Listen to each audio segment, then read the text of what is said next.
Bakker, thanks for coming back, guys. We're going to talk about diets now. Keto diet versus Candida diet. Who's the king? Well, there is no king. Right? These are all just different diet plans. It's up to you to decide what's right for you. I'm looking at a popular keto plan at the moment here, for example, I printed off online. It's not dissimilar to the Candida diet, but what we're looking for is not exactly the same in terms of outcome.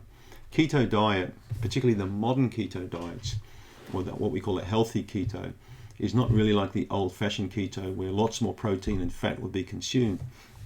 Keto diets have one aim in mind, and that's to lose weight. That's what they're designed for, okay?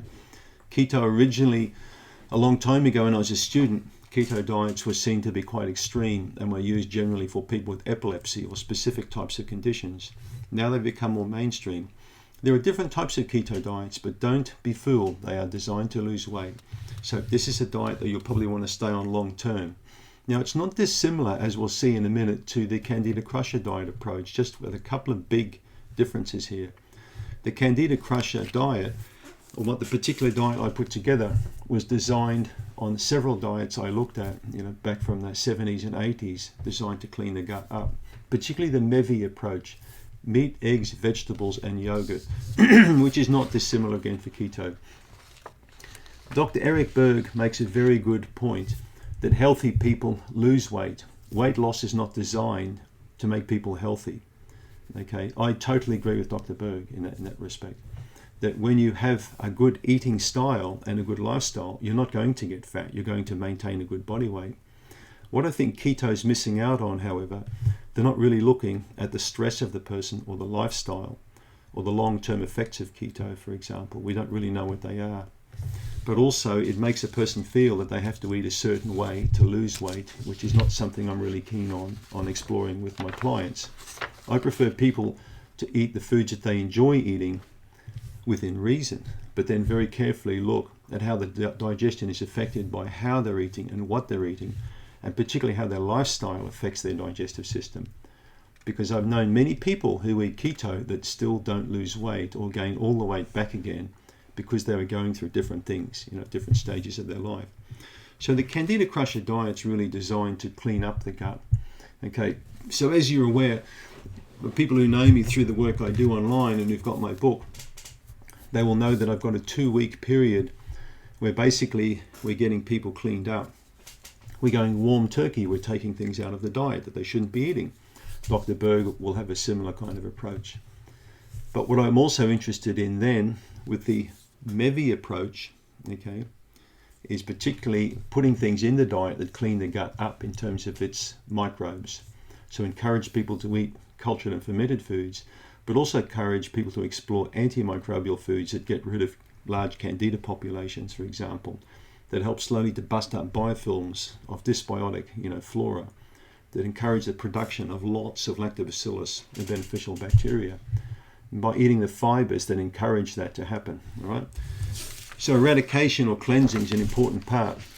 But one aspect of the Candida Crusher diet that differs from keto very much so is the low allergy phase, where we actually take foods out of the person's diet that have any kind of potential for powerful allergy.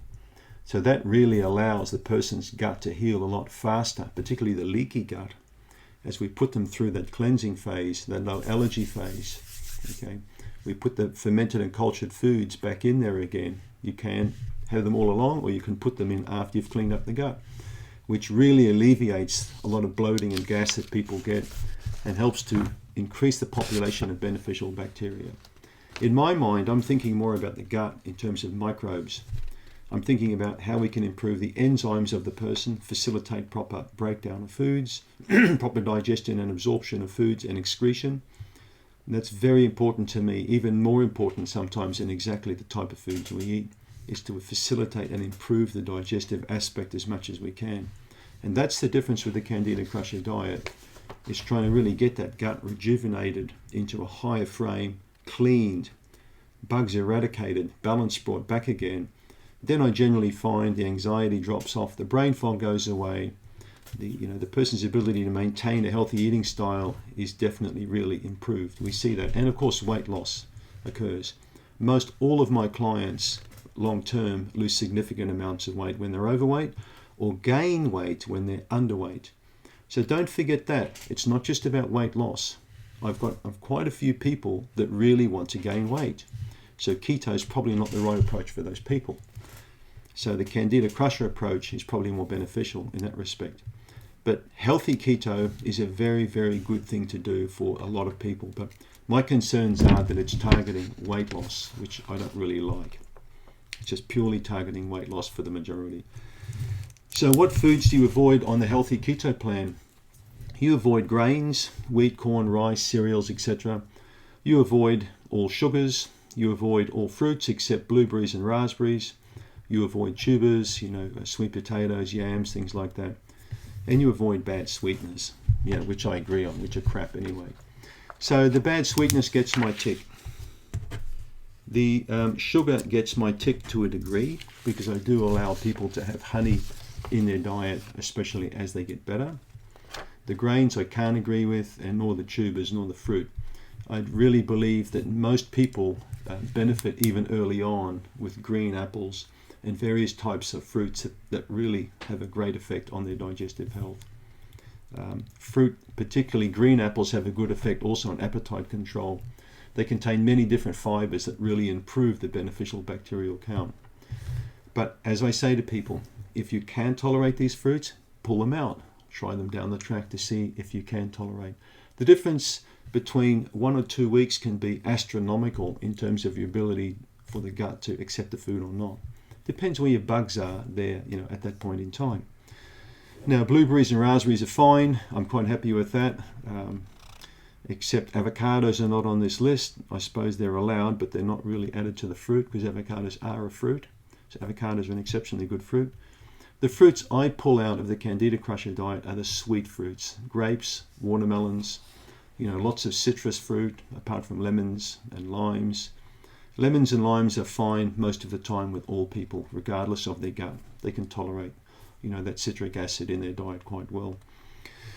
Grains, I'd have to agree because I feel the majority of people can tolerate rolled oats, especially on organic oat. If they can tolerate that point, pull it out, try it back in later. And again, rice, I really don't feel rice to be like a bad food for the majority of people. If you get a wild rice or a brown rice, there are 35 types of rice I've basically worked out in our area anyway that I've seen, and there are several really good forms of rice to eat.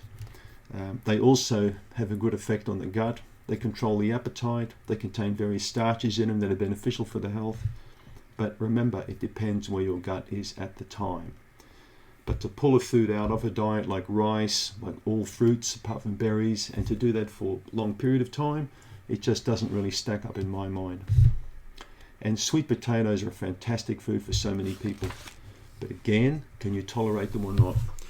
I look at some of the foods on the keto approved list, and you may not tolerate those at all. So it really depends on your tummy, okay, what you can and can't handle. But by far and large, the keto diet is a good diet, but I don't really feel it's good long term to eat like this, especially when you look at the fat content of the diet. But hey, if it works for you, then it's great. Just remember, when you have got the body shape that you're looking for, it pays to introduce different types of fruits, vegetables, and grains, and things like that, depending on your tolerability, that will really round out your diet more and give you a larger, more balanced microbiome. So the wider your food selection, the more diverse the gut. And the more diverse the gut, the better your health will be long term. Don't forget to click on my link in the description box for your free Candida shopping guide. Thanks for tuning in.